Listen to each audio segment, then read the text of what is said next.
Hey, everybody. Welcome back to another episode of Rent Prep for Landlords. This is episode number 294. Today, we're going to be talking about outsourcing and standard operating procedures for people working in the real estate space. Whether you're a landlord, real estate agent, property manager, that's what we're going to be talking about today, and how to save time by finding the right people and the right talent to outsource some of the annoying tasks that you have to deal with week to week. All right, we're going to get to that right after this. 1, 2, 3, 4. Yeah.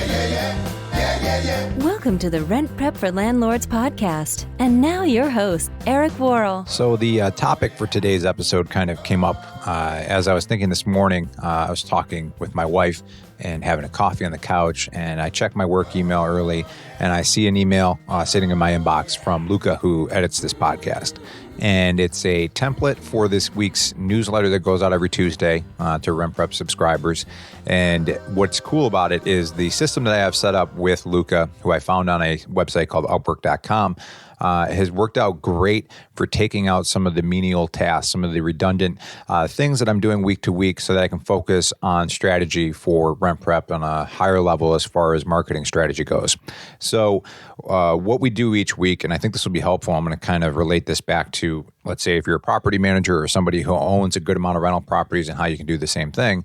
What we do is we work off of a shared Google Drive folder. So after I finish recording this episode, I'm going to take the raw file, I'm going to upload it into a folder.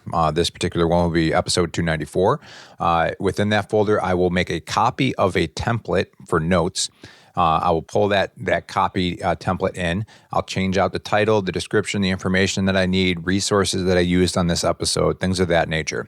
I will also create an image, which I could outsource, but for now I've just been doing myself, and I'll put it in that folder. And then the next thing I have to do is just email Luca and say, hey, Luca, episode 294 is in Drive. Thanks. From there, there was a couple week process, not very long, to kind of get this all established. But what he does is he edits down the audio, he adds the intros, fades, and different things. And then what he'll do is he'll schedule it for us on a podcast syndication service called Libsyn. And then on Thursday mornings, he schedules the actual blog post, which is our podcast post on our website, to go live. So he puts all the information in off of that template along with the images and everything. And then after that's up, what he's able to do is he can go into our newsletter email service and create a campaign, which is essentially the email that gets fired out every Tuesday at 11 a.m. So what he does is he does about 2/3 of it, as much as he can. And then I can go in and it's going to have the updated podcast already in there.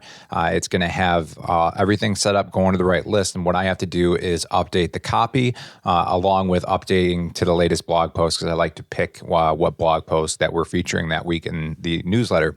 So the steps that I'm kind of describing here when I started doing the podcast and joined Rent Prep over 3 years ago, I mean, you're talking probably anywhere from 5 to 10 hours, depending on how much time I wanted to spend on it. And this is after you record the podcast, because you got podcast editing, you've got publishing to your blog, you've got publishing over here, you've got setting up a newsletter, you've got all this stuff.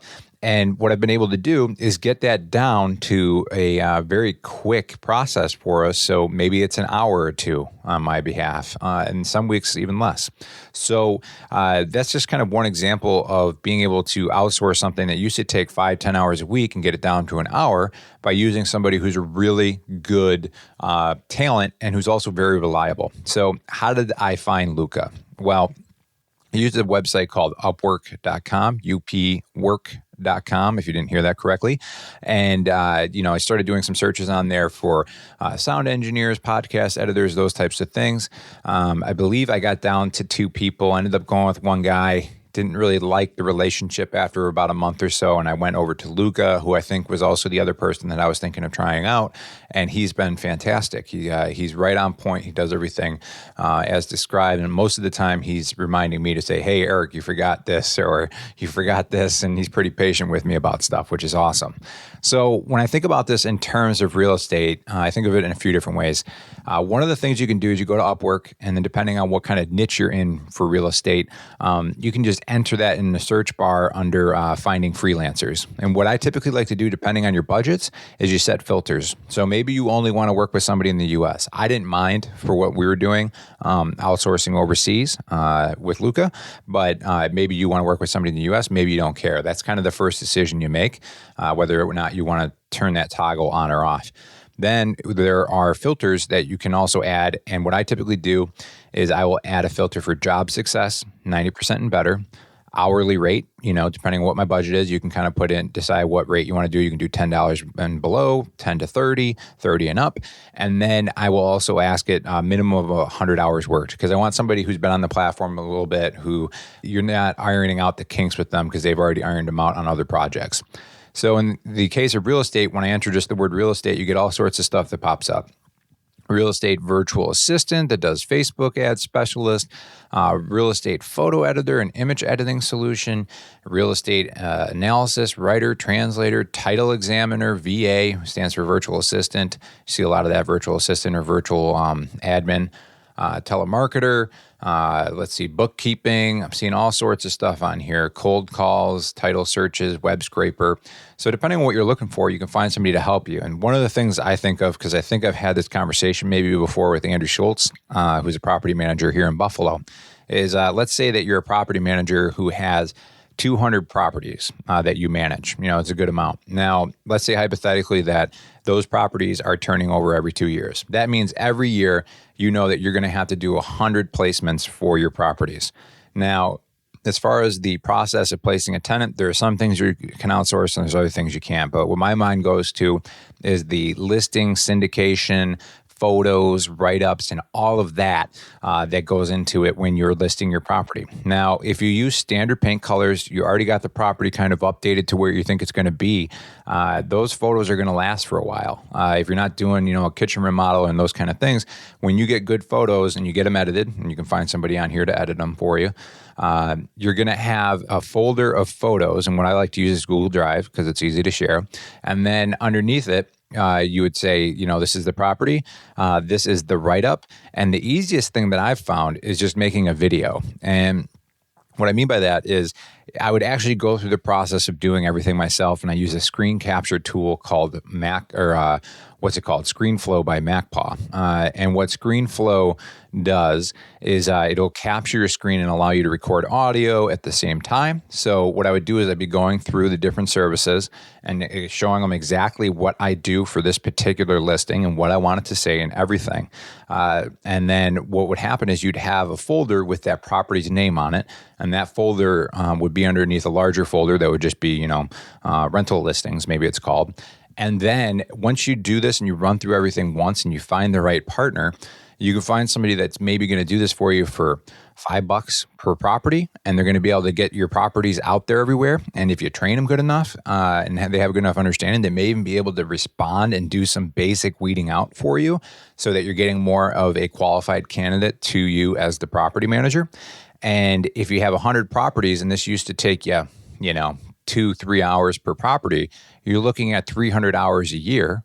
And, if you divide that by, let's say you actually do 30 hours of work a week because, everyone's got SAG time in their week, you might be looking at 8-10 weeks of time that you get back that you're not spending doing property listings. So that's an example of how you can kind of get that time back in your life. And where I think I heard this first was Tim Ferriss, 4-Hour Work Week, where he talks about being able to outsource and be able to make better use of your time and delegate the tasks that are easier to do with instruction and guidance.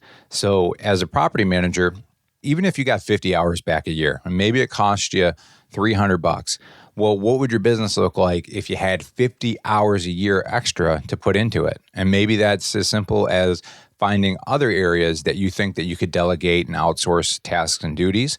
Or maybe that's working on business development or creating a team or working on your structure or working on your plans after property management or side hustles or whatever it may be. There's a lot of things that you could do with that extra time. And it doesn't matter what your wealth is.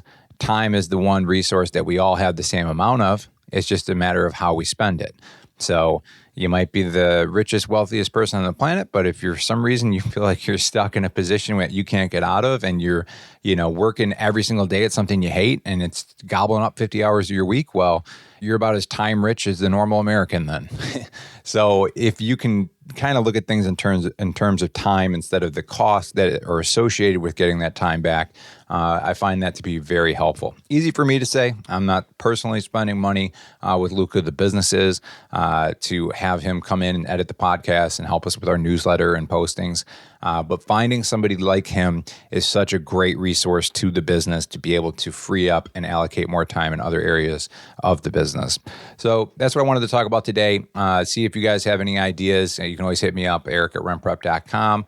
Because I'm not as much into real estate investing or being a real estate agent. So I'm sure there are plenty of ways that you guys have heard that people are using virtual assistants in those areas to work on their businesses and help grow their businesses. But it has been a huge help for us at RentPrep, and creating and growing a mobile team that's really all over the world. I mean, we got people in Chicago that work with us. We got people in Iowa, Ukraine, Philippines, like all over the place.